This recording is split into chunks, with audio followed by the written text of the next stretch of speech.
What's up again, guys? So I got a quick little tip I want to share with you guys. Just a simple little trick that I learned that could help you guys out.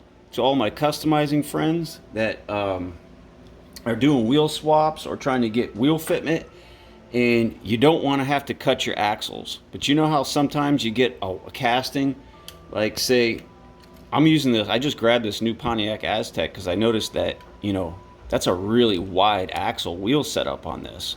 So sometimes you want to get your axles to fit, but they're just not wide enough. So you end up doing something like this maybe. This is a Porsche right here, and you can see how I notched it out. This is real early when I didn't realize this trick and figured this out. Or sometimes you might end up cutting your axles in half and putting a little piece of tubing to get that wider stance that you're looking for, like sort of like this staggered fitment that I was going for on this GTR here with the deep dish in the back. Got that nice offset on there. But in order to get these to fit without chopping them up, I'll show you guys what I did. So you just need a good pair of snips, and I went ahead and drilled this apart. I'll show you guys what I'm talking about here. Matter of fact, let me get into my wheels. Actually, I'll just show you on this when I pop this out. So on a lot of your standard wheel setups, this is the standard length right here, typically, if you go through all your Real Rider sets. And usually when you've got a wide setup like this, it's just not going to fit in there.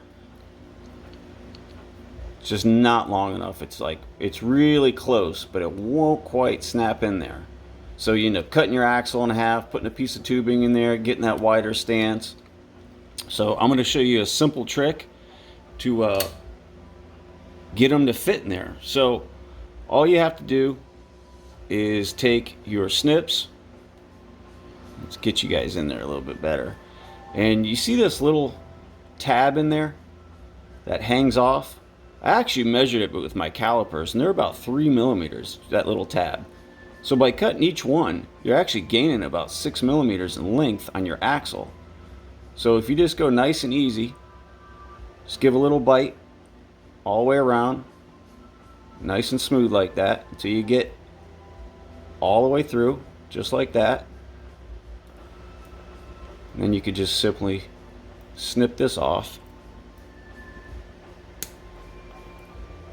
and remove that piece,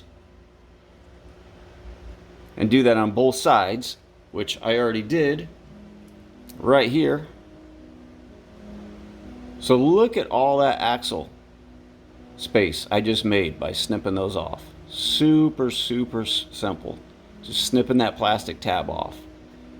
Now we could take our Aztec chassis, which we already knew the axle wouldn't fit because we just tried it. Same length was these particular wheels. I just chopped the tabs off because I think they're all, there's like a pretty standard length on most of them. But in order to gain that little bit, just by simply snipping those little inner tabs off, look at that. Perfect fitment. And I've noticed this works on a lot of the other wide body chassis too, like the Porsches, the GTRs. Just that simple little snip of that tab there, and you can snap it right back together. Look at that. Now you got the fitment that you wanted, and you didn't have to cut the axle. You didn't have to add any tubing. Just got to snip those little inner tabs off there. And that's it. Saved yourself from glue and any extra parts. Alright guys, that's it for this one. Hope that helps some of you guys out, because I don't know if I know I wasn't the only one that's been in this predicament before, where you're like, oh man, I really want to get those wheels to fit, and I don't want to chop the axle in half. Well, there you go. It's a simple option, and you can get the wheels to fit. Alright guys, that's it for this one. Take it easy. Catch you on the next one.